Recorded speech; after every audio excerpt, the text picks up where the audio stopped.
本当？見えないでしょ？どこにいるのかな？見えないよ。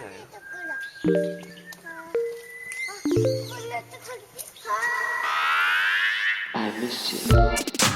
What's good, Internet? It's Friday, September 4th, and you are listening to Waypoint Radio, episode 342. I'm your host, Austin Walker. Joining me today, Gita Jackson. Hello. Ricardo Contreras. Yo. And Patrick Klepek. It's a me. It's a you, and we're doing this hot on the heels of That's a Good Mario. Thank you. Cado. I've heard you do various voices. That's better than your Chewy. Great. No, it's not. You know what? Well, what's definitions of better are? Yeah. I think I could do the Mario more consistently.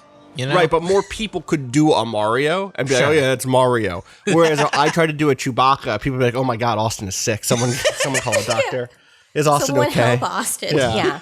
Yeah. So comparatively, I think your Chewy is pretty distinctive. But anyway, yeah, we're doing this hot on the heels of a Nintendo event. The Nintendo. Can I tell you, waking up and seeing this today was like, I got an email summary that was just like, hey, here's a bunch of Mario games you announced. And I was like, what? Did I get this under embargo?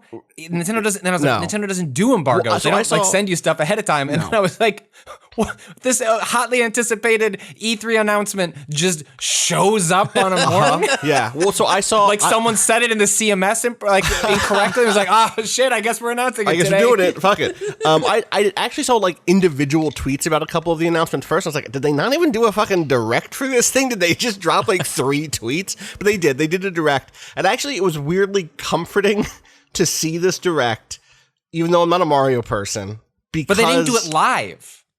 No, but they've done that a couple times this summer, where they're just like, I know, but it's very strange for this is all they're releasing for the rest of this year. Like this is just Nintendo for 2020. Right. It's just like drop is just, it's so strange. This is the first thing that I feel like we were right about this year. They're like, oh yeah. And then at the very end of the summer, and I think we're on record saying this, I don't think this was just private conversation. They're going to drop this. There had been a leak about the Mario stuff coming. Like, our guess is at the end of August, early September, they're going to do a big Mario Direct where they just lay out, here's what all the stuff is. There's going to be a bunch of re-releases. Maybe there's going to be an updated thing. We don't know if there's a new game. We'll see. But the fact that was exactly what they put out was okay, 2020. We're getting the fucking reins. We're holding it together. We're going to get through the rest of this. I'm rebuying a Mario game. 2020 finally makes sense to me. So this thing was the 35th anniversary Mario, the one you have to finally celebrate, 35. Right. I made a big deal about my 35th birthday too, and no one else seemed to take it as seriously as this Nintendo Direct did. No one made me a custom Austin Walker Game & Watch. Where's my HD update? Where are those abs? Oh my god. So there's a bunch of stuff that they announced, and Patrick, I'm just gonna head off to you. Hold on, I'm gonna read this. Super Mario Brothers 35. This Battle Royale game they're doing. Available 10/1/2020. Playable until 3/31/2021. Exclusively for Nintendo Switch Online member. Nintendo Switch Online membership sold separately. Nintendo account required. Persistent internet compatible. There's just this. Why? There are all right. The high level. Yeah. Is they're releasing in 2 weeks, so I presumably I might be playing this fairly soon as well. A collection of Super Mario 64, Super Mario Galaxy, and Super Mario Sunshine, in which they've all been sort of up-resed. This isn't a remaster. This isn't like what Activision's done with Crash or Spyro. This is those games in 1080p, 60 frames a second. They look gorgeous. These are games that you didn't really have to do a whole lot to, their aesthetics have held up really, really well. That's coming in a collection on September 18th. Weirdly, there's caveats all over the place. They're only selling this till the end of March. Why? For some reason. Is this their version of the Vault? Are they doing the Disney? I would understand maybe if they were just doing it for the physical version, but from what I understand, this is also for the digital version. The irony there is the physical version will be the one that has longer, that you'll be able to get indefinitely. Maybe not indefinitely. I guess that's you'll be able to buy it on eBay. Someone will sell you a copy of this. Are they making this a collectible? I guess. Right? There was a lot of criticism over the the Or NES collector's Classic. item, not a That was collectible. that was also something where it was like it felt very constrained. I think they were only selling it to a certain amount of time. So Nintendo has done this very Disney Vault sort of thing before. Go research the Disney Vault. They don't do that shit anymore, especially with Disney Plus. But it's Disney, which is the closest analog to Nintendo in the video game world. It's made a lot of money by forcing people to buy things for specific periods of time. Do you think this is weird them? thing about? Go ahead. Do you think this is them being conservative in how many things they want to print, basically? Like, this is going to be a limited run of cartridges, physical print, because COVID has affected everything. What they're... I don't know. I'm far more cynical than that. Yeah. I think Nintendo knows... Like, they're the most financially sound company in video games. Right. Like, there's a reason they've stuck around through some really, really lows in their company's history. It's because at the end of the day, they know how to make money. And I think it is as simple as we can goose the numbers by putting in a date. And one, it's easy to imagine they just artificially lift that date and go, actually, you know what? The people have spoken. They'd like to keep giving us money. And so we're going to, physically, this is going to go away. Digitally, you can keep buying this game.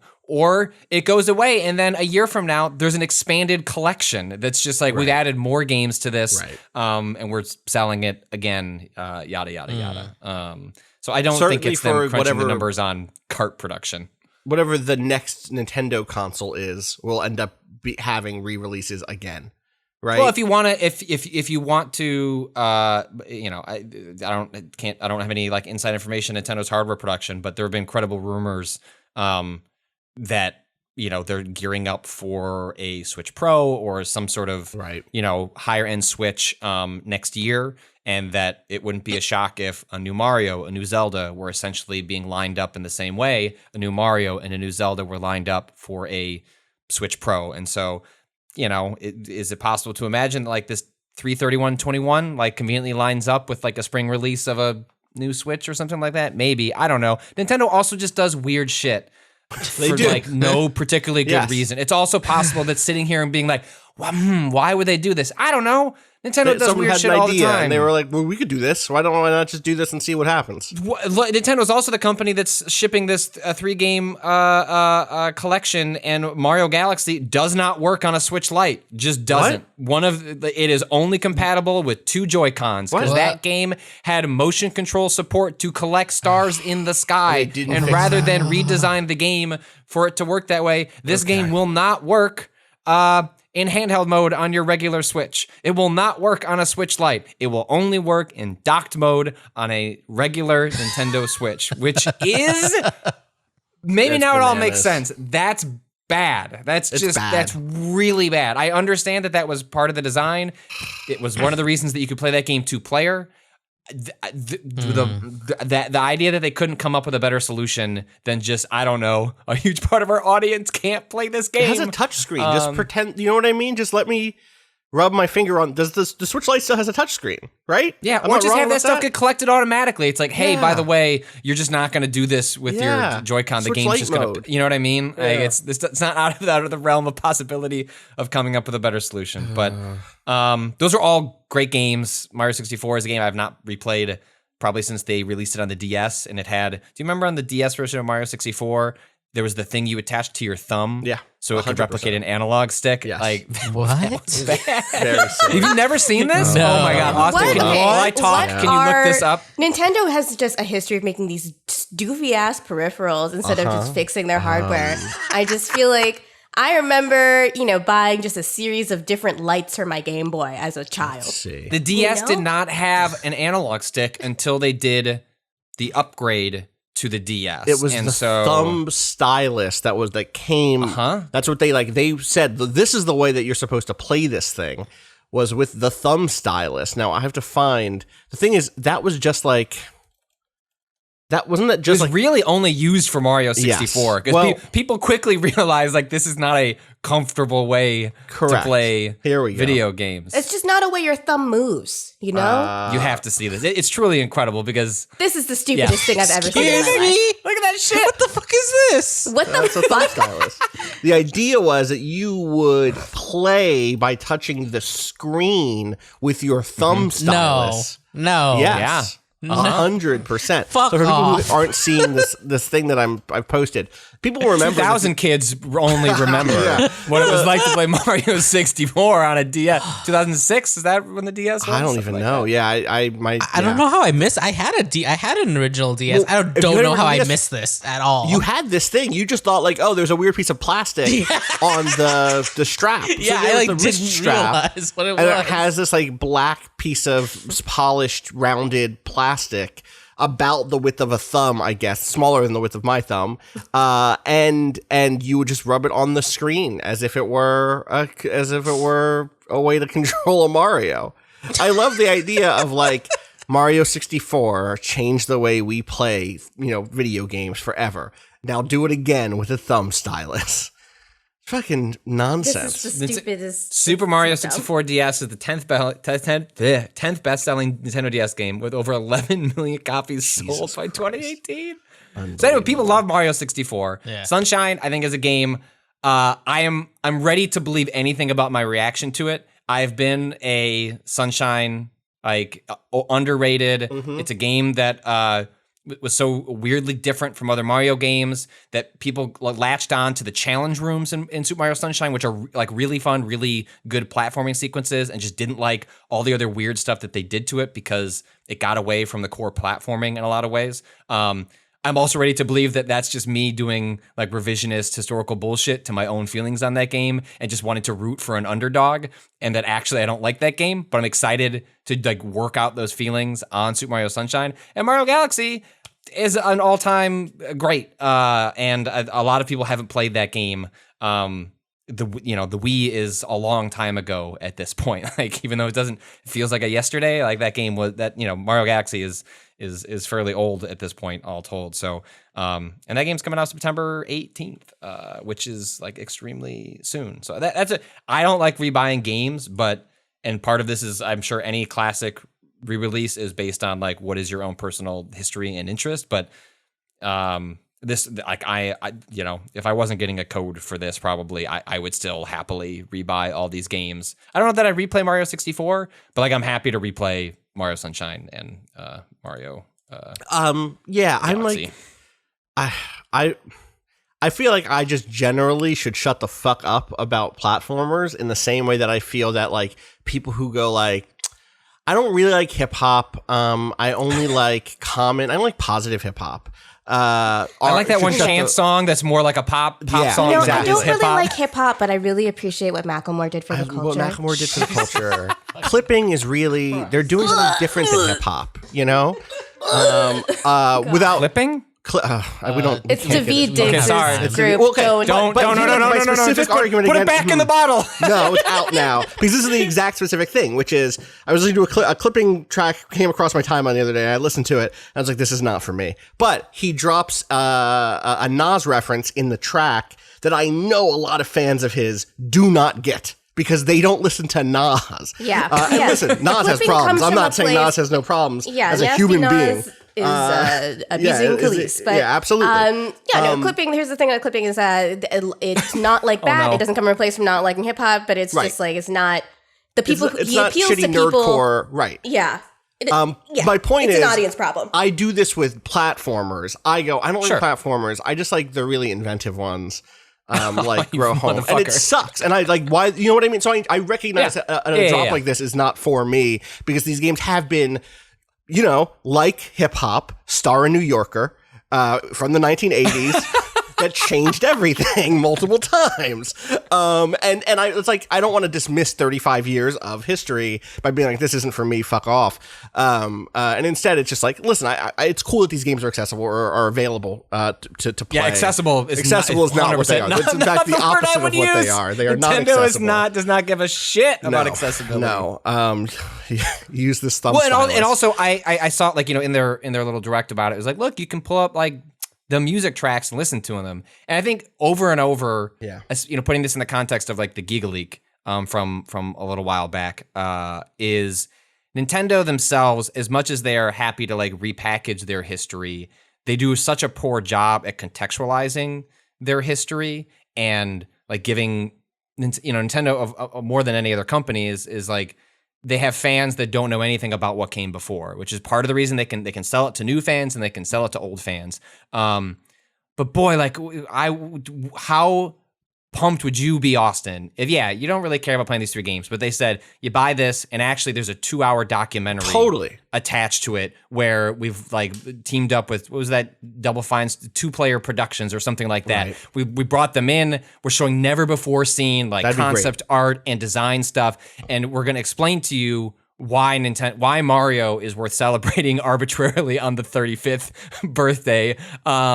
Just something like that. And there's just nothing in here. And games are bad at that in general. Nintendo is not alone. But you have seen isolated incidents like of a Capcom or SNK where there's more, like the industry is kind of, hiring a Chris Kohler or a Jeremy Parrish. There are like some instances of the industry embracing that a little bit more. I wish there was more of that here because for me, I'm a platformer guy. Like that is my genre. Like, so like having not played Sunshine in 20 years, that game is a blank slate to me. It's basically playing a brand new video game, and that's super exciting for me. But for folks that aren't, engineered that way or aren't just coasting on the nostalgia, I wish there was more historical appreciation in the product itself, and I don't see any evidence of that here. What you do have is them capitalizing on the idea a fan made, though, with Super Mario 35. The Battle Royale, the Mario, what if Mario Royale, but Nintendo made it instead of this fan, which, we knew that was probably going to happen once they did that takedown, right? But I guess we were talking about this before the pod started recording that, look, is it possible that Nintendo internally said, hey, we're working on this Battle Royale concept and like shut this thing down?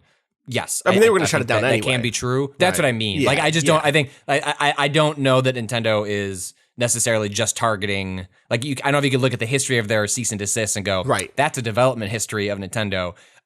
You make something that looks credibly as though Nintendo could have made it, then that's the moment that you get their attention and they just go, which is the opposite of, and I'll finish this story because I was telling it off mic, is I have a story publishing, I think this week, maybe it'll be early next week. Emmanuel Myberg, I don't know, you tell me when this is publishing, but there was this dude spent 6 years quietly making this open world Bionicle game. And Bionicle, for people that don't remember, 90s kid, early 2000s kids would only remember that the Lego company, the Lego group, nearly went bankrupt. And then Bionicle, essentially Lego with lore and world building, and also war and soldiers. I think it's like Lego Avatar. This is my deeply reductive take. It's what if the world of Avatar but Lego? Yeah, they have elemental powers. Yeah, and there are gods. They had to put out statements to explain why Nintendo, the Sweden of toys, suddenly was engaging in good versus evil, and that's what they fell on. Was like, well, this is good versus evil, so it's not like we're actually, this isn't us picking a side. It's good versus evil. There's no side to be chosen. Of course, you're going to be on the good side, which is just really funny. Anyway, this person made it in sort of secret for 6 years. Showing it looks incredible. Like if you just told me actually Lego decided to make in 2020 like a Bionicle revival and it's going to be an open world RPG, this game looks like it could be one of those things. And the Lego group like reached out and was just like, hey, like here are the boundaries you have to work in for a fan project. Nice. Can't be commercial.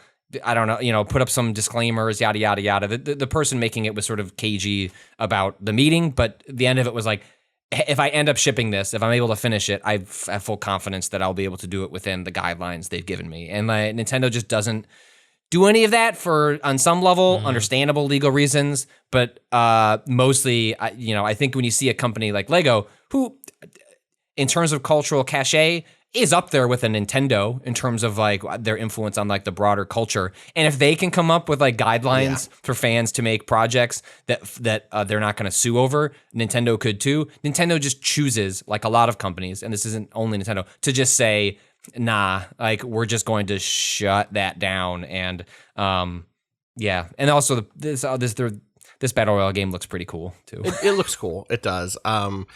This Bionicle game looks sick. You were It looked not great. kidding. Yeah, no, it looks fantastic. It's really really polished, and This is not what I expected. I'd recommend. Nintendo No, should right? reach No. out. Nintendo should reach out to Lego and publish be this like, "We game on want to publish Switch?" this game on Switch." I bet it would be big. It would be huge. People love Bionicle. Yeah, People that do Mario. love- that's what I've learned. Mario 35 looks fine. You know, you got some Mario. You got 34 other people playing Mario. I don't know. Yeah. Yeah, you know. Patricia Hernandez from Polygon was saying that she's excited to see how other people, especially speedrunners she mentioned, fuck each other over in this game. Yeah, that's the don't part know. that I'm not quite sure. It looks like what you can do is spawn enemies on other player screens, basically, or like in the queue for other enemies. It has a little other reticle players. the way that Tetris 99 does, where you choose one of the other players, and when you kill any enemy it sends it over to whoever you're targeting. So you just got extra. It's things very dropping in. Tetris 9090. Yeah. Totally.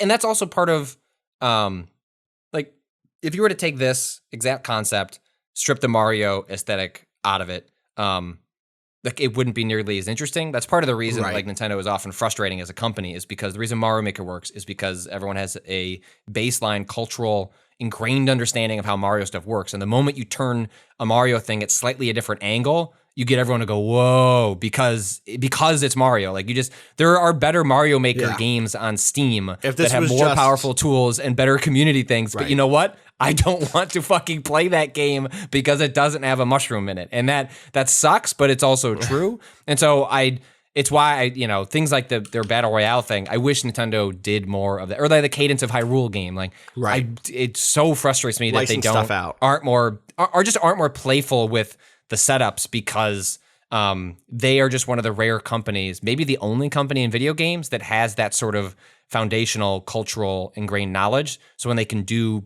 weird stuff like that, it resonates in a way that if you were just to put random other sprites, that it just wouldn't work nearly as well, or wouldn't be nearly as interesting. Speaking of experimental stuff, they also showed off something that made me extremely happy not to be a parent with kids of racing car age. What is this called? This is Mario Kart Live. Is that what this thing is called? Yes. Yeah, Mario Kart Live home circuit. Home Circuit, which are little race cars with cameras attached, like little remote control race cars with cameras attached that you play that you drive around via your Switch, and you create courses in presumably your home. The video shows a home, a living room. And then it's like an AR game. You're the cart, the little cart has a camera on it. It is seeing what's in front of it, and on your screen, enemies, other racers show up. Unless you also have a second car, in which case that second car also will show up. There's like a Mario car and a Luigi car. I think it's only 2. It doesn't look like there's going to be like play with 8 of your friends, where they release additional racers.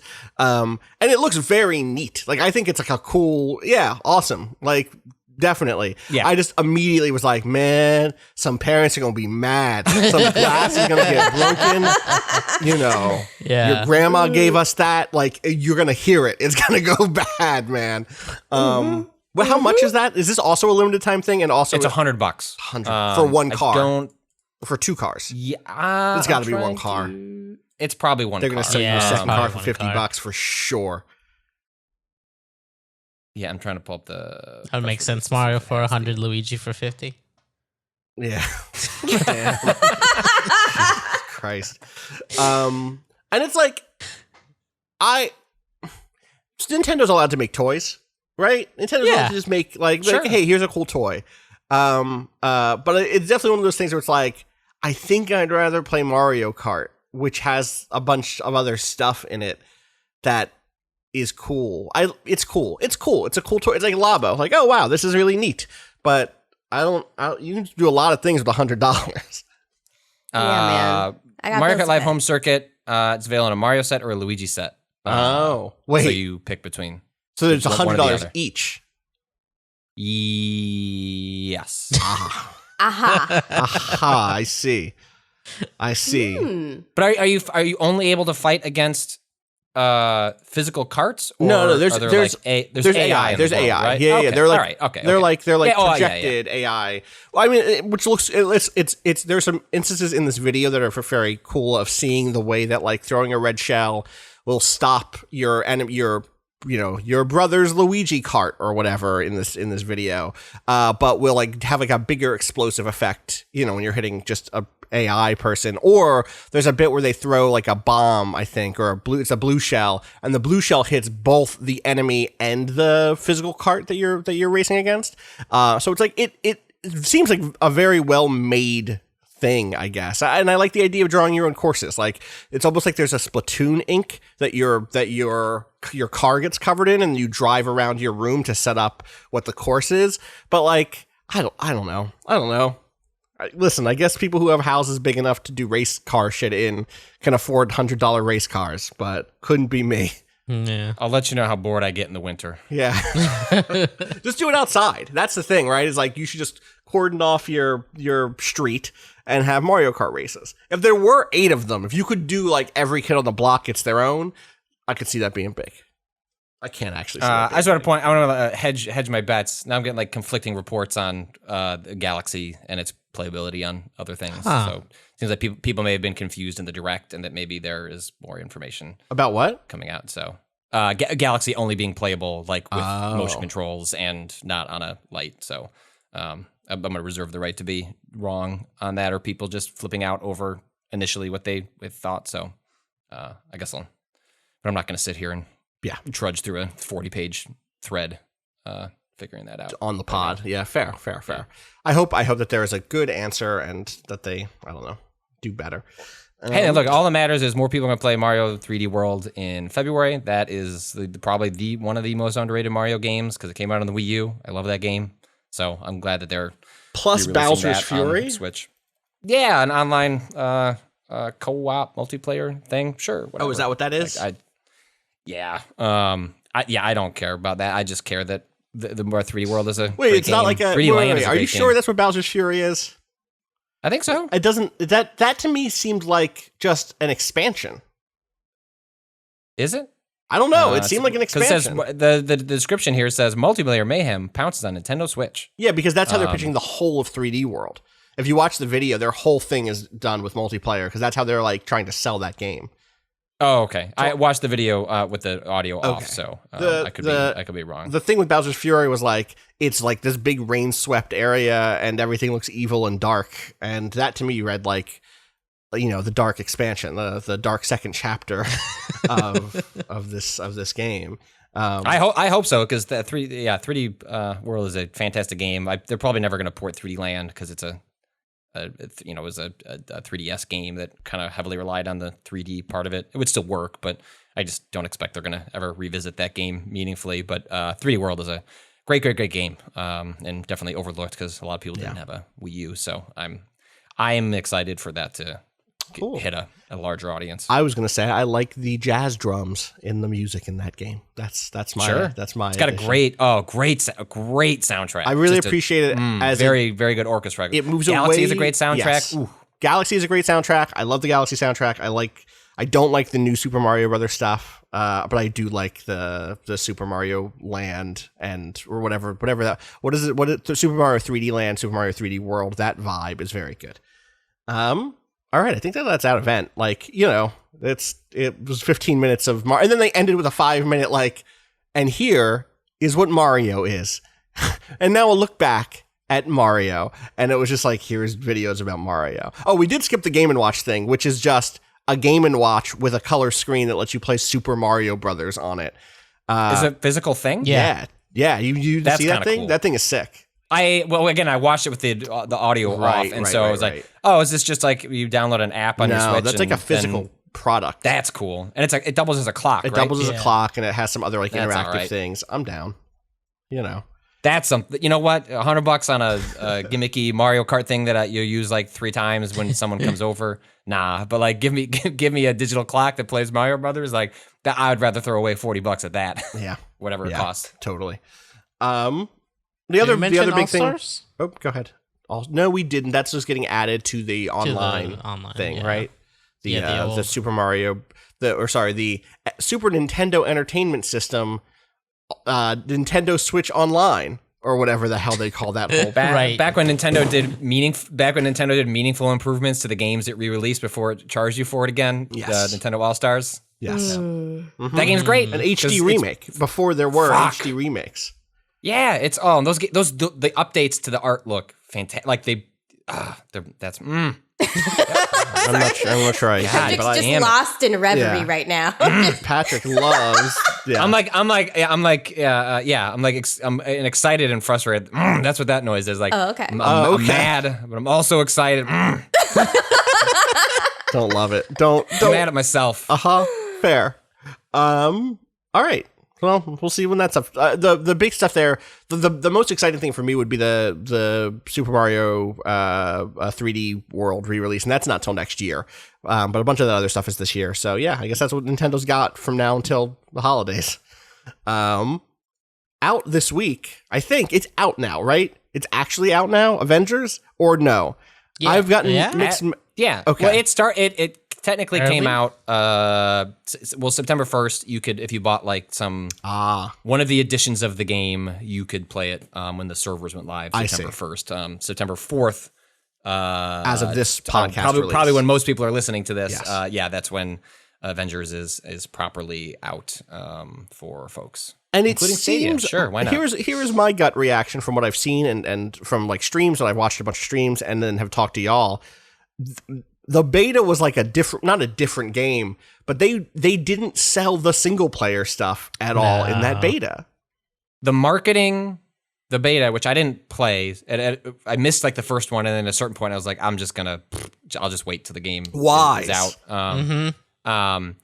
The marketing and this beta seem to suggest like heavily focused on what is this game after the campaign is over, without them really centering what is, for the most part, with some caveats, like a very traditional single player campaign, 10 plus hours, cutscenes, a lot of story, like scripted content. Scripted content that's better than the scripted content that was like that big opening segment in the beta. The bridge stuff, which is so bad, and they've been showing that since the first time they've shown this game. It was bad then, it's bad now, it's bad in the game that shipped because the actual good intro is like playing as Miss Marvel, playing as Kamala Khan and her story, and or Kamala Khan, and that like she's the center of this. Like they center this game opens with that bridge sequence, but not with an explosion where the Avengers go off and fight on the bridge and you spend 30 seconds fumbling between the mechanics of these characters that when you play the actual game, you will not touch Thor for like 12 hours. Well, that's the thing that's so confusing is at the time you play that segment where it's the Golden Gate Bridge that comes under attack, or is it? Yes. Okay. And you're like, oh, they're showing me what the different characters are. That way I'll get to pick which one I want to start as or something. No, that is not the case. No. That is not what this game is doing. It's just a taste of, it's like the weirdest abilities in the sense that these are characters you will unlock, 12 hours from now. It also is technically a tutorial for all the mechanics because everyone has the same mechanics. Like everyone has the same left trigger, right trigger, distance move. Same light attack, hard attack, but that's true. And like I understand how they land at that, but it's just strange because the prior to that attack is this incredibly charming. Like go watch it on a stream if you're not going to play this game, just because it's worth seeing this sequence play out. Where eventually becomes Miss Marvel. Kamala Khan is this little girl. I don't know how old she is. She's probably like 11 or something like that in the story. She has won a she's won like a fan fiction contest. I don't know how old she is. It's probably the same age that she, She's right, a fan fiction contest. Yes. 11 is a little young for that, honestly. Just knowing my knowledge of, I started in fan fiction, that world in Harry Potter when I was 11, but Why you didn't get good? Asia until- Romano, Vox reporter, was doing that well up into her 30s. I think canonically, I remember picking up Ms. Marvel when it first ran. I think she's like a freshman in high school. Yeah, so something that's like like that. 13, 14. I think she's like supposed to come off as like particularly emotionally immature because of her sheltered parent situation, but she is like into her teenage years. But the general fandom enthusiasm, like her whole point of the character is like, oh, she loves Captain Marvel so much. Yeah, she was supposed to be That, 16 in etc. that first comic, apparently, which She didn't feel like 16 she to does me. not feel like 16 to me in this game, certainly. No, she doesn't feel like consistent. Yeah, she feels well. There's also like a time jump, Right, That sure. happens. So You're it's right, like that's fair. Yes. Your introduction to this character is when she's a finalist in this fanfiction contest, where at a day where they're for some reason deciding to unveil like a world-changing energy technology while also running a fan fiction contest And a warship, like a giant floating. yeah, it's so strange. If only fan fiction was treated with that kind of reverence in real life. I got a lot of accolades I want to give to the Shoebox Project right now. God. And I wrote a fanfic so good, I got to go to the military's unveiling of their new war machine. Which actually, that doesn't mean anything, because War Machine, of course, is a character in the world of Marvel. But he isn't in this game yet. I wish he was. my You know what? I'd be more on board. Where's Rhodey? Bring me Rhodes. I'm in. Well, the Rosie #2, not the one that asks women to use Yes. a nappy before they have sex with him. Oh my God. We can't go down this road. no. We got to stop.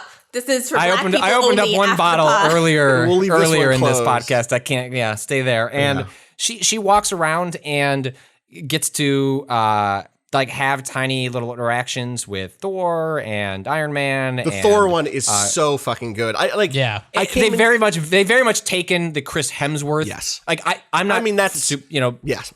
I know the swagger and the ego is part of Thor, but it does feel like they're very much doing. It feels filtered even then through Chris Hemsworth interpretation, or the comedic part has been really played up in the MCU part of it. Yeah, there are obviously anyway, different interpretations, but that was the one that sold me on. I should actually go back and check this out. I was watching someone stream it. And you know that I'm not as hot on, like, even when I had a pull list, when I was like working in a comic shop, I was not an Avengers guy, right? Like in the world of Marvel, I was an X-Men person. Like that's where I fell down. That is like who I grew up with. I liked, there were arcs in the Avengers and related books that I liked. And there were obviously stories I loved about all of those characters. But if I had to pick one, I was an X-Men guy, not an Avengers guy. And yet and so I was kind of skeptical that the Kamala Khan frame would work for me because I didn't share her excitement, right? Like, for me, I'm the cynical guy who's like, these are agents of the state. Like these guys all fucking suck, actually.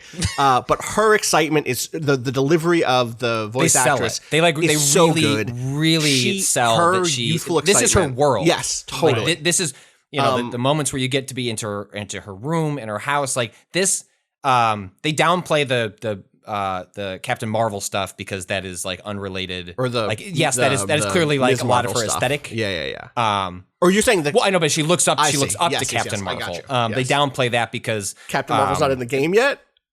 Yeah, I think she's getting added later, and They like say- she's in they like in mention the that she's apartment, like off-world. she's. Right. Okay.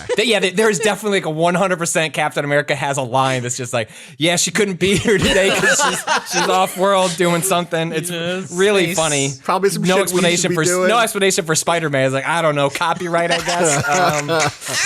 God, they should have just said that. IP. They honestly should have just said trademark reasons. Don't worry about it. That's a very Tony Stark thing to say. Yeah. If there was like an aside, they're like, yeah, like where Tony Stark was just like, I don't know, this little guy, he's caught up in some sort of legal fight. I know a lot of you guys are having here say for the little something about- guy. Yeah. I'll let you know once I talk to my lawyers. I feel like it's a dark thing to say. Where's the little guy? Yeah, exactly. Put us in the writer's room. Let's go. But yeah, that interaction with Thor, where she's interacting as like a super fan, but also there's like fun banter that puts them on the same level, and immediately sold me on that concept. And then everything I'd seen, And she's confident Yes, too. She's not. yes. She is not part of meek. what Yeah. really. Yeah, like when she sees Thor, she is fangirling. She's nervous, but like has a confidence where she's able to match him or meet him at a certain level with the barbs that they go back and forth with, and it doesn't come. I don't know. It's just like the voice actor really sells it. Like that's like really key to making this work. Like the animation and stuff all helps, but like the voice actor really sells this character, and where you can see like how is this character going to carry this game, and you can see that already in that intro in a way that I was retroactively taken aback that they didn't do a more of a job selling this as like a key grounding part of the game, because you're jumping in. It's not origin stories for any of the Avengers. It's like these are gods, among us, and this character That's injustice. Allows. God damn it. Fuck. I'm curious because I've heard some chatter, like mixed reactions from people who are Muslim or Pakistani, and my family is like the dark mirror image of this, where we're Indian Hindus, which not like those ones that are in India right now, but that is where we come from, and I understand. This character was like important for me to exist when she arose in the comics, just because like South Asian representation is like dismal. There's just none of us, and especially young women and girls just don't get seen very often. Especially ones that are not from or not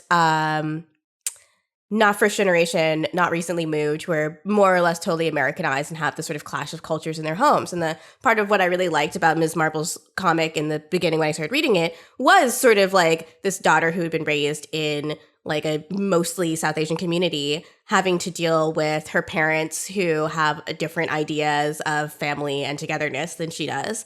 And I heard, some people I'm just wondering, I don't know if either of you can answer this question to my satisfaction. So this is also me asking readers if they have any thoughts about this. If you're Muslim or Pakistani, I'd love to know. But like, what? We lost you. We lost you, Gita, right when you were about to ask the question. Oh, no. The timing on that could not have been. Wow. Damn it. All of the Ryan's wind-up. making a really good point. Yeah. And none of the pitch.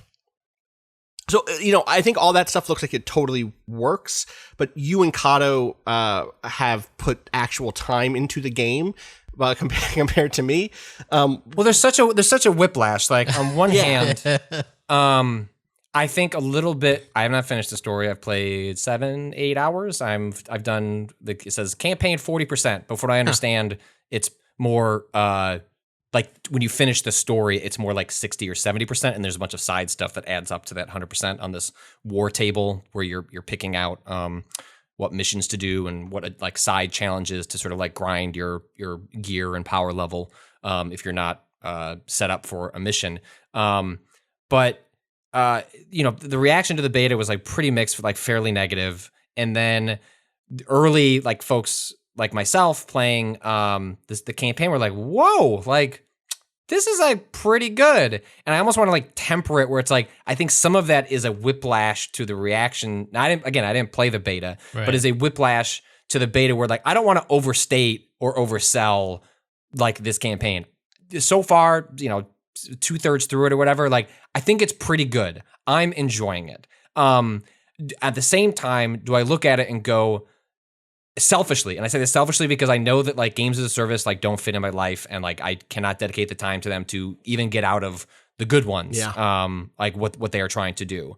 Selfishly, I look at this and go, well, this is like 2/3 of the way there, but boy, I wish they just like chopped off all the games as a service stuff and spent their time making this even better than it is. Right. Because the games as a service stuff is still here, but you can mostly ignore it. You are still getting loot drops. You are still At this point, investing in skill trees. Right. That if you're playing a normal game, you'd be getting a lot more stuff sooner instead of like padding out how like far it's going to take for you to unlock Right. certain stuff for characters. Even the cooldowns for powers, the coolest stuff you have access to in characters, takes so much longer to recharge because I am sure Than they if are this balanced was- as a games right. as a service as opposed to a single player game where they'd be like, hell yeah, we want you to have a Kamala turn into Ant-Man and Yeah, just that's fucking bounce yeah, around. rules. Like, and it's so good. It looks so cool. I love you- it. She's a really fun character to play, but you can see where it's been tweaked in that direction in a way that hurts even the game that the single player game that is there and fairly strong.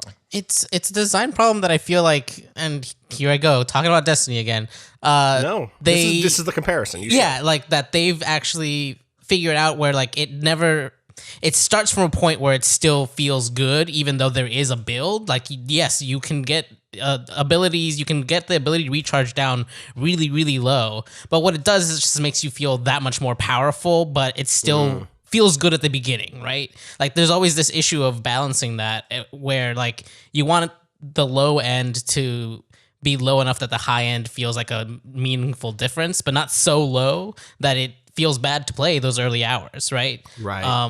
And I do not. It feels bad to play Hulk in those early hours. It fucking does. Well, so that level still sucks. Hulk has nothing. Yes, that level. So it's the level's fine. As I pointed out, like in our Slack, I think it doesn't dip as low as it probably felt in the beta because it's just coming in the general flow of the game, and because where you're a little more invested in the story. You then don't just see those same assets over and over again. You're just moving on to the next campaign thing. You get a cutscene. Whereas in the beta, end, so the other stuff you could do often included going back through aim facilities that were reusing assets from that level. Yeah, and so what happens is I think Hulk is just like the weakest like build of the different character classes in that I suspect even with all of the move sets, I don't know how much time I'd want to spend as Hulk anyway. But this is actually where like the design of this game, even with that idea in mind where these are different classes and you're going to specialize or pick one at some point, and part of the campaign is figuring out which one do you respond to and like who do you want to double down as when you're doing the post-game content.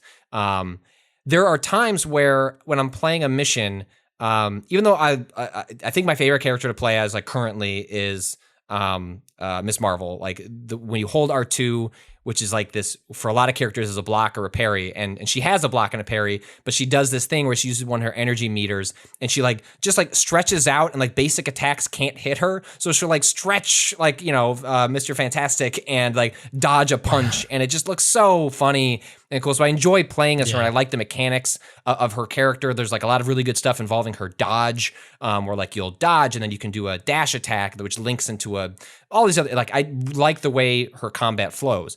But there are times where like I'm in a mission where you can choose the other Avengers to be like your companion. So like those are like the AI bots when you're not playing with people. And it's like, cool, I've got Hulk and Iron Man with me. You know what?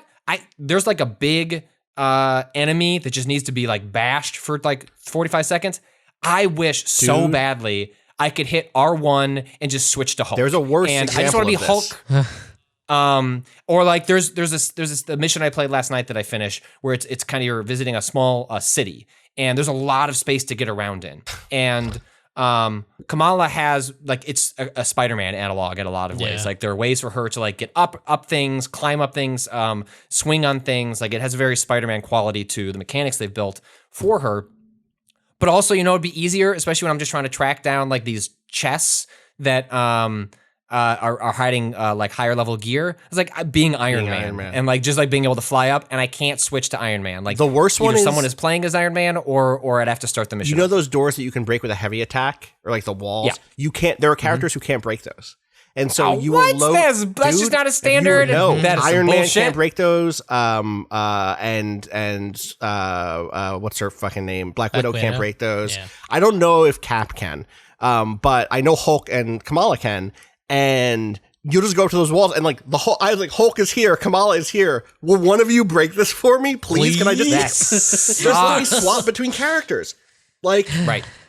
And that is again like if this was not built for or let the AI is, like, recognize it when you stand in front of it long enough. Yes. Right? Yes. Like if the point is that you've separated this so that it can be multiplayer and somehow the systems don't work to let you swap. Please just fine. drop in the audio line Hulk smash ? and then you hit A and then Hulk smash. Yes, please, Haxwell smash. Like if you held like they already have them, on the mechanic built in where you're holding the, L2 or whatever, and you're essentially you have a reticle that then kind of shows up and you're aiming around. Like if you could just aim at things in the environment and the game recognize like, oh, this is like a thing that I can't interact with. And yes, what if there was a big triangle that said like Hulk smash, and then like you get like Kamala then goes like Hulk smash, and like that would be super cute. And so and especially as playing for single player, like this is where like Hulk having a limited move set, even just early in the game, we haven't unlocked a lot of stuff.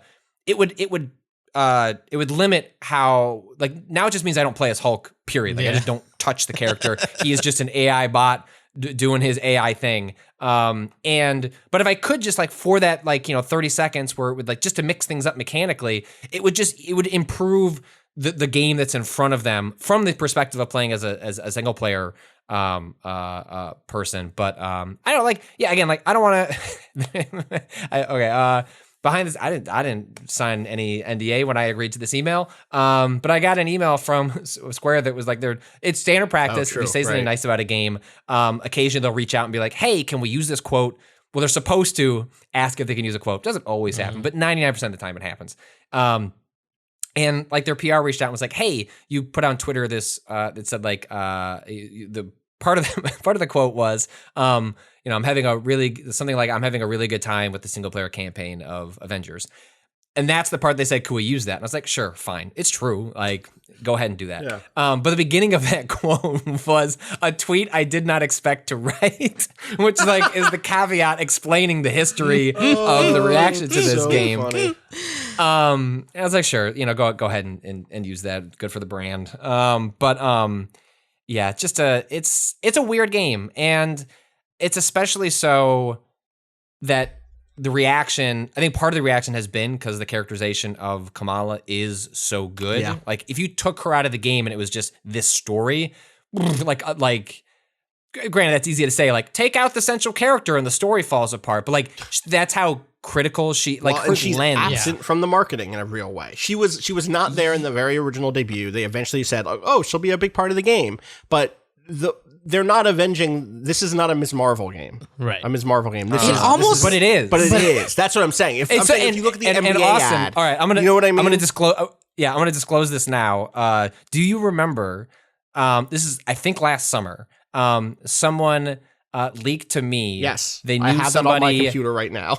Yeah, I need you to send that to me because it's probably going to become part of my article. Okay. I'm forgetting the exact setup, whether they were like play testing, I don't know. But there was someone who reached out that said, "Hey, I got access to a promotional trailer for the Avengers." And the reason they reached out and were like, "I'd like you to see it," was the whole cinematic trailer is about Kamala. It centers her in the story. Like, this is a story of Kamala Khan, a fanboy like you. I mean, that's why this character works, is like, especially in this era of MCU dominance, is like this character, is cute and charming and reflects how we look at these, sort of like a deity type characters in both our culture and in the game's like storyline. And it's like, this is a game about Kamala Khan. And as far as maybe that trailer showed up at some point in the marketing. I don't know. I don't know if this was just made internally. I think it did, but maybe I'm wrong. And the reason I didn't write about it, the reason I didn't like leak it and be like, look at the trailer, I was like, well, maybe this is just going to be something that happens later on, and they'll center it, and like it'll become clear that this character is sort of like central to the game. And whether that trailer just came out on YouTube at some point or not, I think it is undeniably true that they have failed at selling what is the most, I think for a lot of people, a very appealing part, maybe not the most of me, but it would have been a very appealing part of playing this game. And so it explains part of the reaction, maybe explains some of the overstated, I think, reaction, but does ultimately leave me feeling like in some ways there's a lost opportunity for what this game could have been if it had focused and doubled down on that. I want to save some of my comments on that for if we don't get Gita back in this pod, I'll make this final point at the end. I'm going to mark it here. Yeah. Because I have some reservations about how they handle the introduction of Kamala as a superhero, but I think that might tie into what Gita was. I guess for people listening, Gita got knocked off. Gita's internet died, and so we lost a bit of where she was starting to ask. Yeah, we like debated like, should we revisit her point? And I was like, nah, let's wait for her to finish her point. And then literally right before the question came in, I know.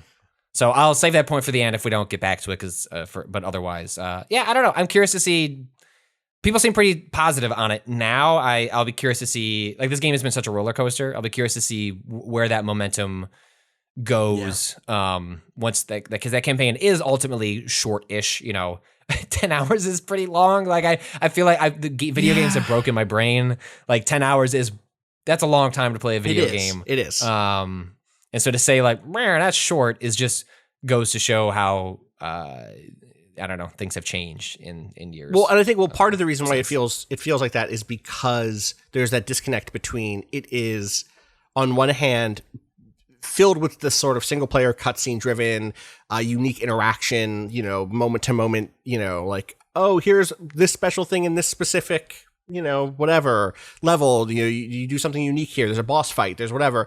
And then also all of the stuff surrounding the character level up screen, the loot drops, the resources, all of that stuff is almost like hits the part of your brain that goes, okay, I'm in this for 60 hours. This is a long game. This is a big RPG. Even if it's not a games of service game, this is at least that style of long RPG. And it's not, or I guess it is the games of service game at the end. It is, and that's also part of what makes it weird is that like that stuff ties into the game as you're playing the campaign, but is largely ignorable. Yeah. But you have to engage it to a certain degree, just because you need to be like certain power levels to get to a mission. But if you're going to end up playing it kind of like I am, which is probably an understanding that like I'm going to get to the end of the campaign, and probably that's where I part ways with it. It then makes interacting with those parts of the game like not enjoyable because like, oh well, it just wouldn't be designed this way if I was only doing this for 12. Like this whole system wouldn't exist, or like the way I'm only mildly improving with like a gear drop. Right. That's not how this would work. It would be a huge upgrade every time I get like a gear drop. It would just be designed differently. So it's odd. And I'm genuinely curious to see how they handle story stuff like post campaign. Like, is that all just tossed out? Right. Is it lots of like this good campaign stuff for individual characters? Like, I saw they announced, was it not Hawkeye, but who is Hawk. Is it? It's Hawkeye. It's Kate Hawkeye. Bishop Hawkeye though. Kate Bishop. And then original Hawkeye is right. Hawkeye. Right. This is also being released. It's both. I think Clint so? is also being released don't as know. okay. Yes. Yeah. I saw Kate though. Kate Bishop. So I'm just curious how like will this be the kind of thing where I can jump in once a month and like play 4 hours of story content with like the new character? Like that sounds kind of cool. Like I'm into that. That's not how they make money. They make money off of selling you a $14 legendary skin. Oh my God, that stuff. And making you buy the battle pass and da-da-da-da. Actually, I guess the first battle pass is free, right? I believe so. Yes. Are you both just playing Ms. Marvel at this point, or have you switched off to find a new main, or are you just committed? I've only gotten as far as the part where you play the Hulk for the first time, which actually like the bit where you play Ms. Marvel in the opening adds so much that I've played like I think it was like 3 hours. Right. And like in the beta, those 3 hours were spent mostly as the Hulk and then doing those like opening missions, like the open area missions. That's the fact that they chose the most boring character class is like it makes it even more baffling having played it now. Where to your point, Austin, I fully get now what you were saying. Where playing as Iron Man feels like a shitty Anthem. It does, which is like such a funny statement to say. Like it feels like playing a shitty Anthem, but they like the gap between how fun it is to fly around in Anthem versus how fun it is. Like, it's fine. It's like, if Anthem didn't exist, I'd be like, yeah, this is pretty good. Like, this is cool. Yeah. It's just that Anthem so fucking nailed the joy of what it would be like to be in that kind of suit, that Iron Man in this feels not nearly as enjoyable. But yeah, I'm mostly playing as Ms. Marvel because I find her power set to be the most... Every time I add something new, it's like, oh, cool. Like I'm engaged with her again. And like, this is fine for another 90 minutes. But I've heard Black Widow and Cap it seems like kind of like they're all kind of melee classes too. Oh, hello. Gita is back. And now you can ask the question you were queuing up that we did not answer that question. I was saying we'll do it at the end. Now Gita's back for the end of the Avengers segment. Perfect. And this is perfect. Perfect timing. Wow. Fuck you to Spectrum, but that is perfect timing for me. Yeah, I was interested in Comic-Con because like I am South Asian. You know, my mom is from India. I talk about this a lot. It's just people seem to forget. So I am an Indian woman. And Comic-Con she's a Pakistani Hindu, but that is Or just Pakistani South Asian Muslim. Pakistani Muslims. Yeah, sorry. yeah. She's that is just an area of the world that is not very well represented in media in the United States. And part of that. Yeah, I was gonna say, can you think of another Pakistani lead character in a video game, or Muslim lead character in a AAA video game specifically? One of the I listened to a great, not to advertise another pod in this pod, but I listened to a great episode. Yeah, there's a couple episodes of Citations Needed. This really good podcast from fellow Oberlin grad and a journalist who do like media analysis, and they had a 3-part series about anti-Muslim sentiment in Hollywood films. And one of the first interview they did the way they do it is they do their analysis in the first half, and then they have an interview with an expert in the second. And in the interview they did for the first episode was from a writer who works on that Hulu show Rami. And she talked about how the absolute dearth of Muslim representation means that Rami is in a completely unique place in the television landscape. It is about a Muslim man. Like that just sets it apart. So the hosts of Citations Needed said something like, within the movies that they watched, and they did a pretty broad swath of different kinds of movies, different kinds of budgets. And then, the other data they looked at just in terms of Muslim representation, it was something like 11% of the movies are positive representation, and all of the other ones represent Muslims and people from the Middle East as terrorists.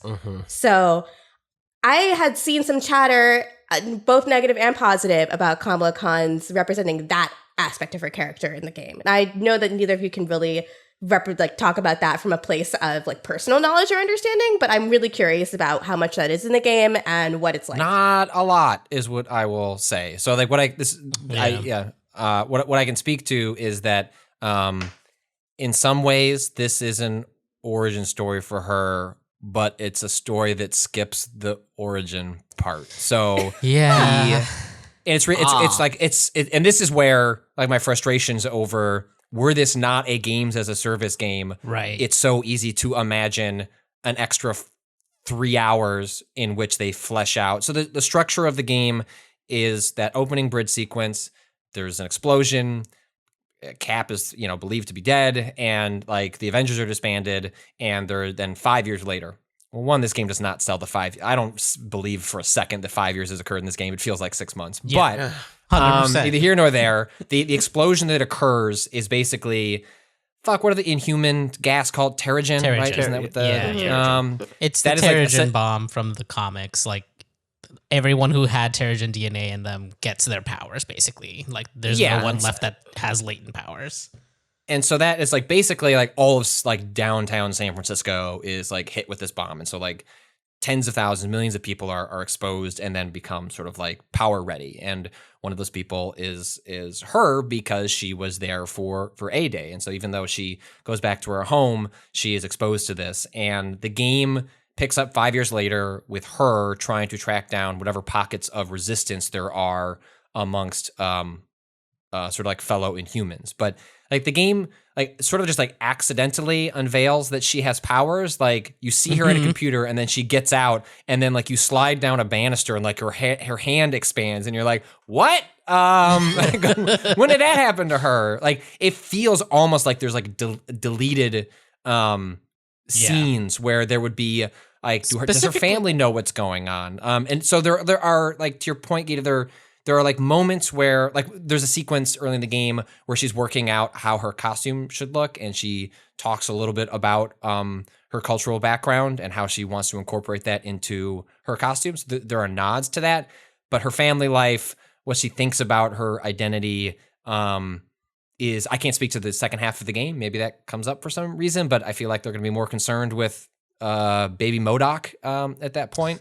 As one normally is. Yeah, absolutely. But it feels like a tease for what could have been a game that like really It's like, not like the game shies away from it, but it just doesn't make time for it. There's not enough quiet moment for the game to like to get in there. There's very little at the beginning. In that opening part, she's there with her dad, and you get to see them. Does she have more family? As far as I know, the game is just like she's got a dad, which is fine. Well, that can be fine. She She mentions her brother, and this is one of the things that I feel like this thing is doing. It's like this is kind of secretly made for people who are already a fan of those specific comics, right? Like you don't need that origin story again if you've already read that series. It's like, oh yeah, you know But how many people know the origin story of Miss Marvel? This is the mistake they made. Nobody. Right? This is the mistake that they've made. Is like this should have been just like the Miss Marvel game. It would have been fucking great. But instead, because obviously they want the most bang for their it's an Avengers game specifically,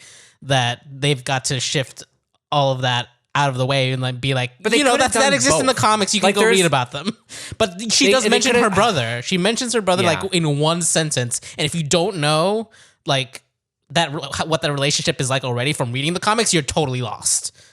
Yeah. And it's frustrating because they could have used like the conceit they have is smart. Is like use Miss Marvel as a Trojan horse to like give a different perspective to the Avengers. But then they just kind of and it's still like to the game's credit, like they don't lose her, like when you're going to new sequences, when you're meeting like Hank Pym and stuff like that, she is still the lens through which like you view everything in this game. So they don't lose that part.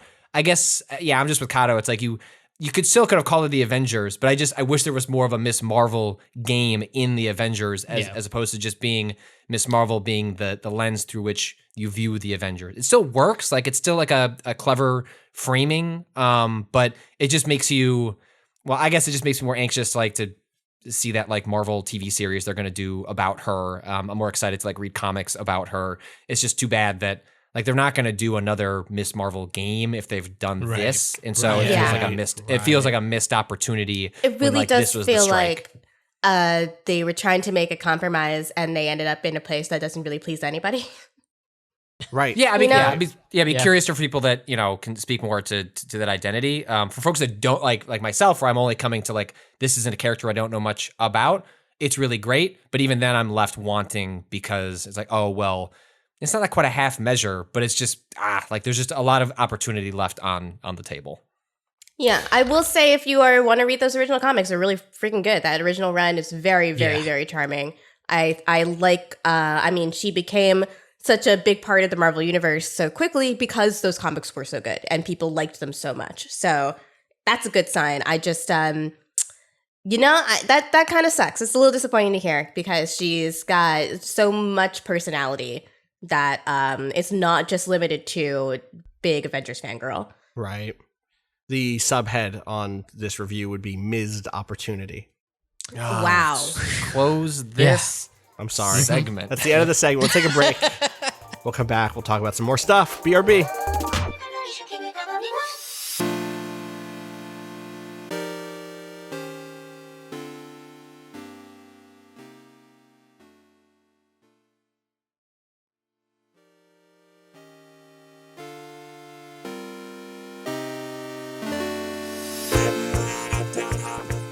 Gita. Hello. You've been playing. How do we intro this? Last week, EA debuted a new Sims expansion stuff pack. What is it? Okay. Is it a stuff pack or is it more than a stuff pack? It's a stuff pack. It's it's a particular kind of stuff pack though. Most stuff packs are just like, here's one new mechanic, like the knitting stuff pack. Like here's knitting, and here's a bunch of knitting related objects and a couple of knitting related clothing items. Right. Have fun knitting. It's not very deep, but if you want to have knitting in your game, now you can have knitting. That's sick. This is a vacation world. So there have been 2 vacation worlds so far. One was a camping experience, just like feels very New England camping. It's kind of comforting, nostalgic for me. And the other one is Selvadorada, which is a jungle adventure. So you go to Latin America. And I actually really liked that pack. It added like archaeology. It was pretty deep for what it is. But those are not things that you add to your Sims game, and then you have a brand new neighborhood where you can go and move there and raise a Sim there, and you'll see people from Selvadorada show up in your regular game. This is not that. You have to elect your sim to go to a vacation world, and then they are in a different world, and like the build buy aspect of the game, that goes, building stuff that goes away, and for a large part, you're on vacation. You know, it's a deliberately different from the rest of the world, so you can give your sims like a little bit of a different experience. It's fun to take families out on these vacations together, that kind of stuff. But this one is still even more different from this other different version of a stuff pack that they've normally done. All right, let me see if I can identify the most important change. This one has lightsabers in it. It's probably the first one that is the stuff in here the Force? The Force is the stuff. The Force You've added the Force. This is Journey to Batuu, a Star Wars experience. The Sims Star Wars, baby. They added Star Wars to The Sims, and this is not. Well, this is not the first time they've had Star Wars stuff in The Sims 4. I'm pretty sure that they added Princess Leia costumes and a Darth Vader costume like at way back when as a free update thing. And I know they have a relationship that's close enough with Disney that they were able to add a Baby Yoda figurine to the game as a free update as well. Right. So it seems like this has been something that EA and LucasArts have been trying to make happen for some time. And I mean, I was trying to describe to our friend Allie, who is on Friends of the Table, and as you can guess, she's super freaking excited for this. Oh yeah. She already has a Sims house with a bunch of Star Wars OCs. She told me, but this is even more different. So when you go to Batuu, which is basically a 1-to-1 recreation of the version of Batuu that exists in the Disney Star Wars Experience theme park, which no one can really go to right now. Right. It's so much so that there's a bunch of like, you can tell that there's like a bunch of corridors and stuff that normally would just be great places to meander if you were there in real life. In The Sims, it's just sort of like, this is a hallway with nothing in it. Like, this is just, nothing's happening here. And like, put some shit in it, because otherwise I'm just like, oh, why is this here?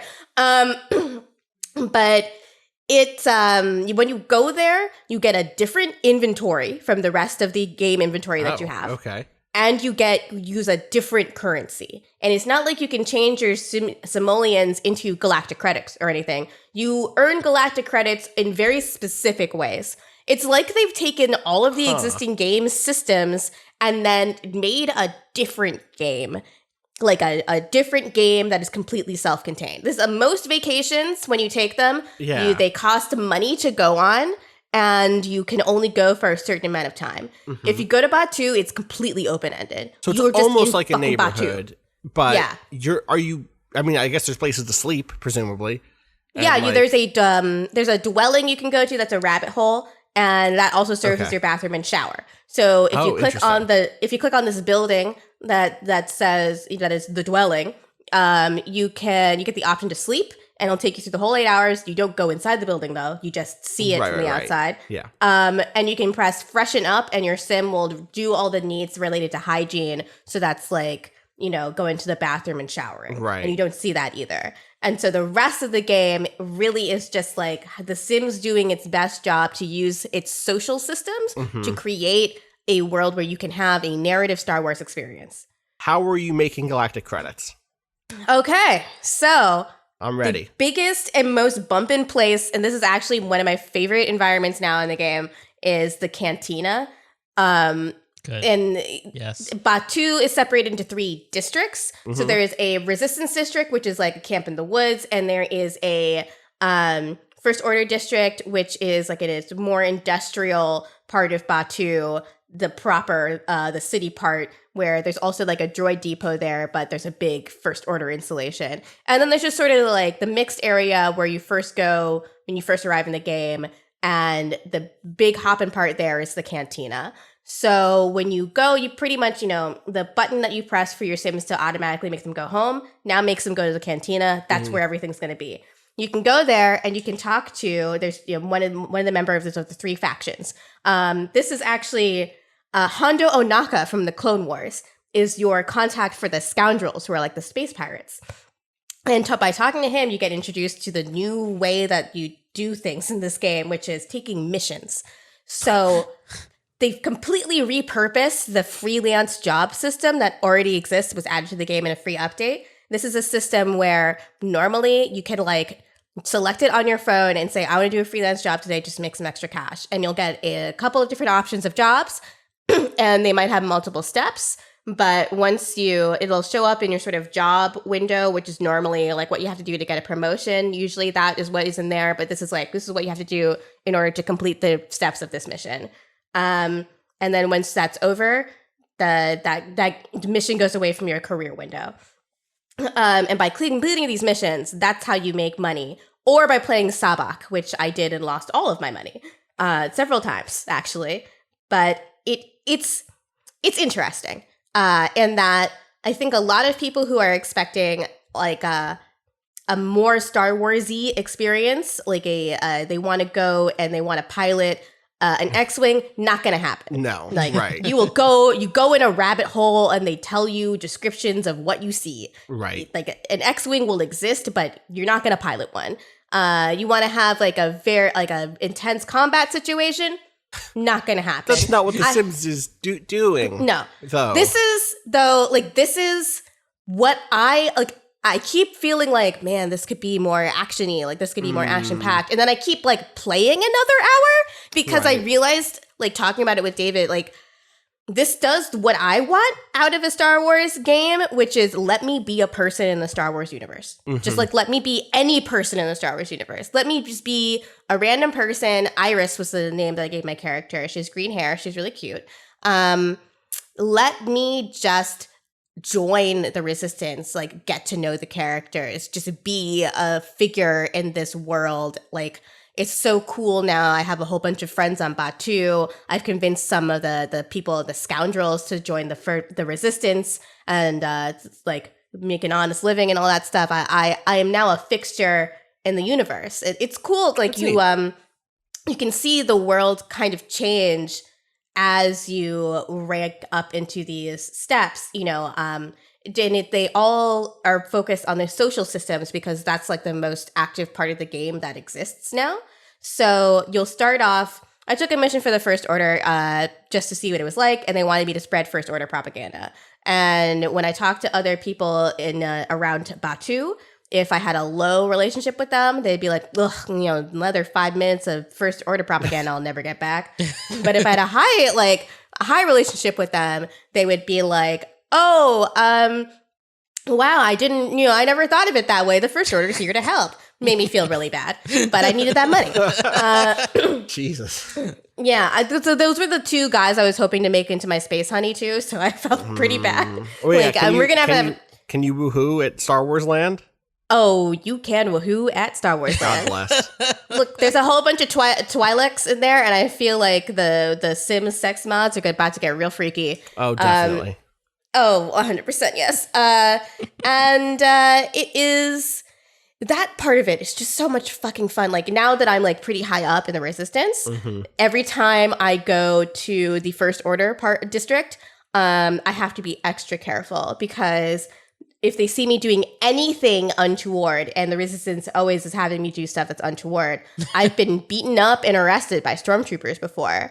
And I've gotten on like one of the First Order lieutenants. I've gotten on his shit list. Like I've gotten a debuff specifically for like that said like the First Order now has their eye on you. And I found that like stormtroopers now have automatically a more hostile reaction to just anything I say to them. I used to be able to just chum it up with stormtroopers, and now they're like, get the fuck out. I will fight you. I've made several lightsabers. You can find and collect a whole bunch of different kyber crystals and hilts, and that's always been pretty cool. I've sparred a bunch of people with the lightsabers, and they really got the lightsaber animations totally down. Like they feel very, very true to life.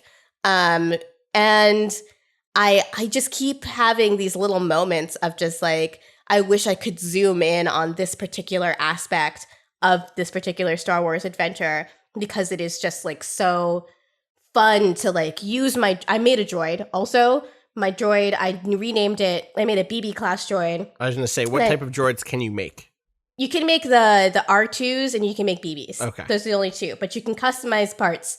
So if you're making a BB unit, you can only use like the circular body. Right. But you can use the R2 heads, Oh, which that's is really interesting. cool. Yeah. Yeah. So I renamed my BB unit to BB-ILU-2, which I love her. She's my friend. And I made really good, we're close friends now, me and my droid. And it's really fun to like, send out the BB unit as a distraction so I can sneak into the First Order base. And it actually gives you the option, if you're a Resistance, member of the Resistance, to go to the First Order holo table where normally you would like, buy things or level up some skills. It gives you the option to read Kylo Ren's diary, which I think is so cute. Yeah. Honestly, rude. Was there good stuff in there or what? Man, I got caught before I was able to read it. Damn. Yeah, there's like an aspect of skill here that I feel like players that are not familiar with The Sims will be surprised by. Things truly are dependent on whether or not you have the right skills, or if you do, if you talk to the right people, they'll give you special information to help you get through missions. I had to like go and tinker with my droid a lot to raise my programming skills so that I'd be able to splice more of the comm tower in the First Order district, which was like a fun for me to figure out how to do. As you level up in the Resistance, I've only done Resistance so far. I haven't done a First Order character, although I'm going to give that a shot before I write my impressions. As you level up there, they give you missions that feel more open-ended and have more stuff to do in them too. Because The Sims is really a game about making friends with like living a normal ass human life, and we don't go to space or, I mean, generally we don't fight in resistances, but that's been different this summer. So they have to sort of contort the game to fit into this new world, but you can see how they figured out how to just use talking to people and have missions that are just about talking to people and make them like actually be compelling and interesting, exciting. And a lot of that has to do with like hacking things and having to distract guards and making, being seen doing things that are not socially appropriate. That penalty now is just much stronger. Right. I'm overall liking it. But then what were you going to say? Sorry. And I was going to ask how the Sims community has responded to it, because I know that they're pissed. Okay. They're pissed. Yeah. Because this comes right on the heels. I mean, This is there's what I was gonna nothing say, yeah. that the Sims team could have done to not have this land like a wet fart, basically. Yeah. Because this comes on the heel of the Sims community demanding they make fundamental changes to their game that they have just not have the resources to do. And this feels like to Sims people, like this is the team prioritizing a brand deal over the needs of the community. I'm sure it's not that. I'm sure this is just in the cards for a while. They didn't. The last thing that I heard from the community was specifically about skin tones and about the lack of like good black skin and in general just like needing how often it has been that the community has had to do that work themselves to the degree that they even can. Yeah. Versus having EA do that work. There's still issues with representation. I have a source I'm talking to that is also very frustrated with not just the hair texture options, which they're fucking abysmal. Like they're awful. There's not very many hair that's curlier than wavy in the game. There's so many different high ponytails, and there's like no haircuts that look like mine. It's absolutely infuriating. And also just the hair colors are extremely limited. This is the Star Wars expansion, weirdly enough, has some of the better looking unnatural hair colors that I've seen in the game, but it's just taken so fucking long to have like pink hair that looks good. Okay, cool, finally. But yeah, I mean, I understand that. I'm also really interested, and I've been thinking about this. This is like the third new thing that The Sims has announced that has been a brand deal, and they haven't done anything else that hasn't been a brand deal in between. So the first thing I'm thinking of is the free Mac update with Mac Cosmetics, which was also a mixed bag for the Sims fandom. I like it because I make all my Sims have really like weird editorial makeup looks, but a lot of Simmers were like, listen, this is just not going to work on our everyday Sims. This is just not this isn't useful for us. The next thing was The Sims Sparked, which was the reality show, which was done with as a collaboration with BuzzFeed Multiplayer, which is BuzzFeed's gaming vertical. And yeah, that's a brand deal. And this is the third thing that they've done that's a brand deal with Star Wars. And I'm just wondering, like, what, like, this is, and for reference, like, they haven't done brand deals before this.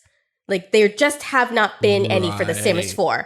The Sims 3, Sims 2, they had a bunch. I know IKEA did a pack for The Sims 2. Yeah. But The Sims 4 has not had brand deals before this moment. So I'm just sort of like, question mark? Why are these all hitting at once? And that, you know, plus there's some stuff here with the particular Star Wars branding that I think fans might also not be happy about. So yesterday, John Boyega was revealed as the cover star for GQ UK, and he talked a little bit about his experience on the Star Wars film and that. I don't know if you have read any of that. If you haven't, basically, he had a bad time. He said specifically something about they cast him and they didn't know what to do with him as a black man, and they ended up giving a lot of nuance to Daisy Ridley and Adam Driver's characters, but just nothing for him to work with.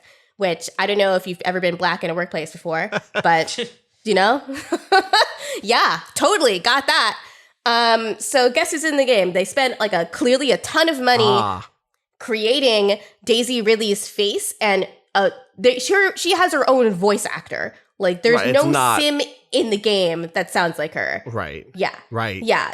She sounds uncannily like Daisy Ridley speaking Simlish. It's really, really amazing. Right. And when she showed up, I initially was just like, oh my God, Rey is here. I just like really got excited about becoming Rey's best friend and talking to her all the time.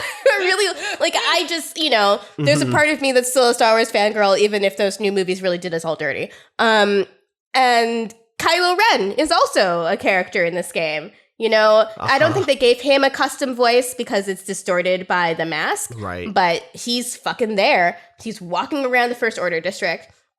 Poe is not in this game. I figured that must be the case because I didn't think they were going to have any like piloting mechanics, and that's what he would be like a character for. But Finn is just not in this game. Yeah. No Finn, man. There's no Finn. And like when I realized that the only two characters in the movies that we were going to see were going to be Daisy Ridley and Adam Driver, Kylo Ren and Rey. Right. I just got like, man, like I'm just disappointed. Like, can't we they have Vi Morandi from the Batu experience at the Star Wars park. So it's not like the main character of that theme park, which is a weird thing to say, but it's true. It's true.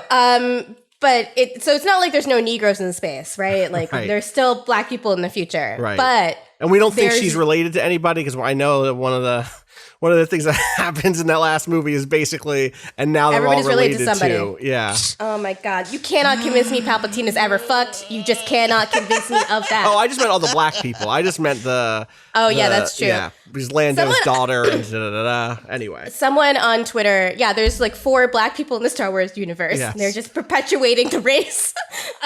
Someone on Twitter, I forget who it is. If it's you and you're listening to this, shout outs to you, because I've been thinking about this ever since I read it like on Monday, which was they really could have taken Poe and Finn's relationship in a very interesting directions with the full support of the actors who were invested in doing that. And instead what they did was create the most expensive no homo ever produced. Basically. Yeah. Yeah. So it's just, I mean, if this is not a physical representation of just how dirty they did John Boyega, I cannot imagine anything else. And that's not to say the pack is bad. The pack is good. You can make Finn and have him be in the game. Sure. But they did not, they clearly could only bring a limited number of licensed characters. I mean, that's why they have Hondo Onaka instead of a more recognizable scoundrel character, I'm sure. But it still sucks that like the default, like I remember when the dude was cast, right? And he got this barrage of racist hate, just really horrible racist shit, like on a daily basis. people saying they were going to boycott the movies. And he brings this up in this really wonderful GQ profile as well, where I was at least happy and excited for him because I knew that he was going to go out there and be sick in these movies and prove everybody wrong. Mm-hmm. And he managed to have a starring role in The Force Awakens, and he managed to have a significant role in The Last Jedi, one of which I think actually gave him really interesting stuff to do with his character. Like the idea of learning how to be good, I thought was really cool, and I think a really good arc. And I think that arc with him, I like it a lot more than other people do. It just ends up being the cornerstone of the movie because it explains why the resistance needs to exist. And then by the end, he's basically barely a side character. Like, how pissed would you be? You'd be fucking pissed. They cast you in Star Wars as a principal character. Yeah. You were the first announcement. He was the first casting announcement before anybody else. And by the end of the series, he's just barely in it. And he's not even in the Sims DLC? Come on. Yeah, it sucks. Yeah. Well, you know, other than all of the problems currently happening with both Star Wars and The Sims, it sounds like a totally fine time. Like, you know, as someone who dips in The Sims every once in a while and who loves Star Wars, I am in that overlap for sure. And so my guess is I will eventually just find someone who plays through it with a fun OC and watch their playthrough. So yeah, you know, I will say the architectural elements they've added. I made myself a little spaceship house. Nice, and, that's cool. That was really cute. And that stuff I had is a really just in good the time regular doing that. neighborhoods and Yeah. Cool. So you can do that. You're not going to see like Star Wars characters. It's not going to be like suddenly like what's the race Darth Maul is. He's not going to show up. You know, just in your neighborhood. Zabrak. You can though He's a Zabrak. bring. Thank you, Dathomir, Austin. right? I knew you would know. Yeah, he's from Dathomir. Yeah. Okay, cool. Yeah. I think he's love from Dathomir. this. I don't know if he's just generally a Zabrak or if I thought the he's a Zabrak. Well, the Dathomirian. He must Zabrak are be, from right? That's the whole- Dathomir, What right? is specifically the lore on Darth Maul? Because Dathomir Well, he has is two isn't brothers. it like a Well, okay? they're called. Isn't it a matrilineal society? Yeah, the Death Dathomir? Sisters. the Dathomir is, yes, totally. Yeah. The Okay. thing is that I don't know that because there's also Iridonian Zabraks and they are not from Oh, Dathomir. I don't think I realized that. Fascinating. Like Baldur from KOTOR 2 is. Let me tell you, Huh. actually, Austin, what playing The Sims Star Wars for hours and hours on end convinced me to finally buy KOTOR and Good. KOTOR 2. Good. Yeah. So, like those games. so this is like I would call The Sims DLC this expansion, which I think is priced exactly right for what you're getting at like $10-ish. It is a super fun way to waste a bunch of time and just get Star Wars in now that there's no more Star Wars content or movies coming out Right. for a very long time. And then maybe if you've never played an RPG before, you might want to play KOTOR right after. Right. Yeah. I'm sorry, Darth Maul only had one brother. I should have gotten that right. I'm sorry. Apologies. Austin, it's okay. I'm glad I was wrong. for... I was right. I knew it. Phew. Close one. Oh, Great. Close one. Austin was almost wrong on the almost podcast wrong. about Star Wars. But I wasn't. I guess I'm not sure if they're blood brothers or if they're biological brothers or if they're just like they're tight, but they're named Feral and Savage. It's bad. Are you excuse me? Savage Oppress is the name of What? Star Wars is bad actually. His name is Savage Oppress. Yeah. Oh my god, that rocks. We finally figured out why Star Wars is bad. Yeah. It's not That- even that was Savage it. spelled weird. Like it's just the Savage. word. It's just the word fucking Savage. God. There's no apostrophe. No, Savage. oppress is only OPRESS, but yeah, it's not Savage. You know, oppress. It's Savage Oppress. Yeah, Wow, that is good. Actually, that's looped all It's the way looped back to around into being good. big-brained. Yeah, Yeah, exactly. God. That's it's Destiny lore levels of just like Yep. you didn't think about this at all, buddy, did you? No, Like, Maul. The thing is, Maul's last name was not Oppress, so I don't know where Oppress. Anyway, you'll have to go to the Wikipedia. is a on your Maul own. oppress? Is that like a command for him? Yeah, yeah, I think so. Maul. comma, oppress. Oppress. Yeah, exactly. Yes. Anyway, I got to finish watching Clone Wars. That's where those characters get introduced, and I haven't gotten Oh, them yet. shit. Yeah, I watch this got to year. finish watching Clone Wars too. Star Wars. Got to find time Like, for it. man, there's so much good shit in Star Wars. I know. It's just not You gotta the get through movies. the bad shit too. You gotta get through the bad shit too. There's think- good movies. We can't open a third bottle today. In fact, I think we have to put a lid on this whole bottle. I think it's probably been, unless anyone has anything else they want to shout out before we wrap up. I think we're coming to a close on this one. The Jedi ruined Anakin Skywalker's life. Yeah, true. This is accurate. I think we've Okay. asked and answered. We all agree here. All right, that's going to do it for us today. Thank you for listening. We have a special episode already recorded for Monday's Labor Day edition, where we go deep into the question bucket about bad bosses and food rivalries. So look forward to that, and we'll be back at the end of next week to talk more about some other games. I think we've all been playing stuff, and the long weekend will give us more time to play some stuff. So look forward to that. As always, thank you to Bowen for the track "Miss You" off the EP Pale Machine. Find out more about that at waypoint.zone/BOEN. Find me on Twitter at Austin_Walker. You can find everything we do, twitter.com/Waypoint. Where can people find you, Gita? XOXO Gossip Gita. Cado. At A_Cado_appears. And Patrick. At Patrick Lubbock. All right, that is going to do it for us. As always, especially during Labor Day weekend, fuck capitalism. Go home.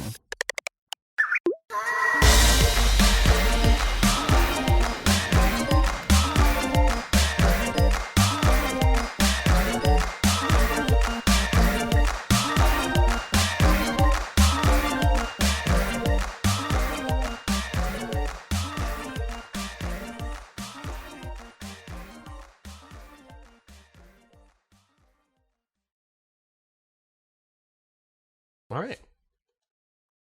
Cado, I do not really know when I'll be able to get this file to you, so let me figure that out Yeah. because I still don't have internet. But I'll figure out I a don't know if method. there's some way to do pass that. it between. You have an I iPhone, just gotta. right? I'll call Sprint, and I just need to set up the hotspot on my phone, and then I'll be able to pass it through there. Go It's find. Just go sit outside of a coffee shop, like outside of it, and just leech Yeah. the. Just use their shit. Well, I'm on my PC. The Starbucks internet is like surprisingly like better than. That's good. Yeah. I did my Stadia That's review honestly at true. partially at a Starbucks. Yeah. And I was able to play the games there. Ariel. Man, all right, peace out. I have to go. Bye. Bye. Bye. I'm just wondering, I don't know if either of you can answer this question to my satisfaction. So this is also me asking readers if they have any thoughts about this. If you're Muslim or Pakistani, I'd love to know. But like, what aspects of that We part of lost her you. character We lost are in you, this Gita. game? Right Anything? when you were about Or to is ask this the just sort of question. like, that's background knowledge for her that you should know? I'm afraid that you're both frozen right now. And I've just been talking. Wow. Damn it. All of the The rest was wind-up. making a And really that's good absolutely point. the case. None of the pitch.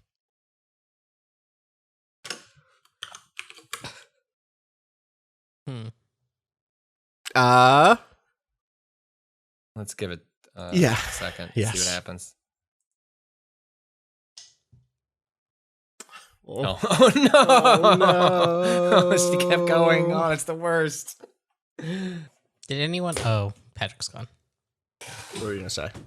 I was just gonna ask if you turned into a robot for anyone else. Baby, No. did we lose internet? Oh, but I'm me. Yeah, So exactly. I That's would. what yeah. Patrick, did you notice Austin turning into a robot during part of that segment? Yes, Okay. but it yeah. wasn't. I could understand what he was saying, so I felt like Yeah. we'll just ride this out, and his audio will be fine. Yeah. But yes, there was some robot voice for like a 10-minute stretch there. Good to know it wasn't me. I can't deal with Dan. For people who just know that wherever he is, Dan Reichert is always defending Mario Sunshine. That's all you need to know right now. Of course, there's, of there's course. Like there's like defending, and then Calling, calling it one of the 3 best games of all time. yeah, What are the other two? I'm out here What are saying the I other don't think two? that game is as bad as people. Yeah, you're a realist here. Listen, yeah, I know that people like that game. Again, I've said that my taste mechanism is broken. Obviously, so All right, Gita's going to rejoin us when her internet. Okay. It sounds like it went bloop. So I'm going to Cado, I don't know how you're going to edit this. I don't know if you're going to What was include the thing the end of her point. what was she saying? But what was the last thing we said before? Because I don't want to assume what she was going to say necessarily. Let's let her loop back around on that. But Yeah, she was that's what I'm discussing sort of like there was some criticisms or some observations Yes. about like how they portray Kamala's like sort of home life and like how is that representative of But I'm saying we culture should and just different save that people? conversation until she gets back, because I want her to be able to be part of that. I don't want it to be like she asked the question, then we just like go, Yeah. you know. So can we go back to just the story stuff is good, basically, and go from that throw? So I was like, the Thor stuff sold me, blah, blah, blah, blah, blah. And then you were saying basically like, well, we did the Spider-Man bit. I don't remember what the last thing is. Let me just find a throw. Let's just talk about mechanic stuff. So, Yep. Ella, did you make the internet go away? Was it you, Ella? No, that wasn't very nice.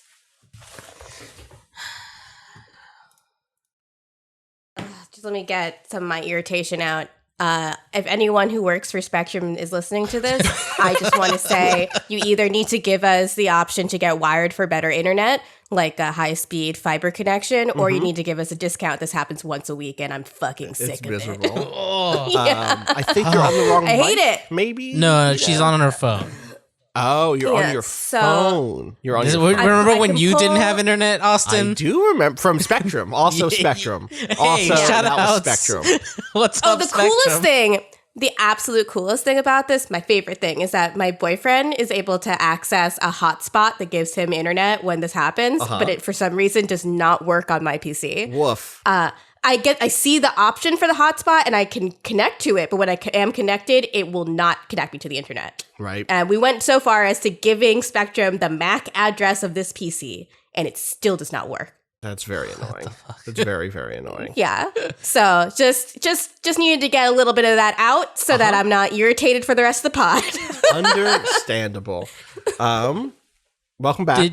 Did your recording on the PC run, or did you start a new one? Oh, no, I just kept it running so that it could be consistent awesome. with the times. Perfect. Yeah. Perfect. You might hear me screaming to my boyfriend in the recording. Just mute all that out. Yeah. Yep. I also got some cyberpunk pants. So that's Hello. it. Hi. Hello. Hello. Like officially branded Cyberpunk. No, not 2077. Oh, God. Just I pants do that. look like I am in that video game today, but Great. I'll post the outfit Hell yeah. at some point. But one of my followers took me off. That's very the funny videos. given today's Time.is quote is William Gibson's The Future's Already Here. It's just not very evenly distributed. Yeah, So, it's good- just good me in timing. these pants. Yeah. Yeah, I'm wearing this. in, Oh, like, those a are very turtleneck cyberpunk leotard. pants. Yeah, and my Hell yeah. Tevas. I feel like my true self today. It's perfect. Ideal. Austin, you sound louder than last time I heard you. That's weird, since nothing has changed on my side. Okay. Remember, I spiked a bunch on yesterday's, so Right. I was loud yesterday. Yeah. I brought myself down some. I brought myself down from 0.76 to 0.70. So maybe that'll be better. Sounds a little better, yeah. Test. If I Cyberpunk get pants that loud- or Tetsuya Nomura pants. Maybe there's no difference, but Hmm, those there's a lot of Nomura in those there is. pants. There's a fair amount Listen, of Nomura, yes. Digisora, Digital Sora. What's Yeah, sure. Digisora. I was right. Digisora is the Digisora champion. Okay. Digisora is the champion. Yeah. God. Sora is of course a Digimon character, right? Right. Yeah. That's like the main. No, it's not. Sora is the girl with the like bird. Cactus. Oh, the No, bird? cactus is. I only know the dub name of that character, and it's Mimi. I don't fucking know what the real name of that character is. Don't drag me, anime fans. Oh, it's Mimi. That's good. I'm glad. All right, we should do a clap. Oh yeah, I should open Time.is. Wait, kidding, I actually, already real opened quick it. before I forget. Who wants to do an ad read for Keeps today? I do not have time. I wish I did. I also don't. I have a meeting right after this. I wish it's I fine. I can- specifically could Can you this do one. it? Or Sure. how long is it? It's not too long. I could do it. I'll but- knock it out. Let me see, let me get the copy. Actually, where Let me see when this meeting. you need Is this like hymns? one. No, actually, it's it hymns, but for is, hair. But for hair, yeah. Hymns for hair. Actually, yeah. So Gita, you couldn't even do it. No. Gita could read it, but It's couldn't. it's very like they want someone Fellas, to, yeah. They've gendered it. They've gendered this hat read. Women lose hair too. It's not fair. Women do Right, lose but hair, they're too. not. Apparently, that's not what. All right, the I might product have is, time. which is Depends on how long we go. So, all right. We didn't do a clap yet. No, we did not. All right, let's do that clap. 53 seconds.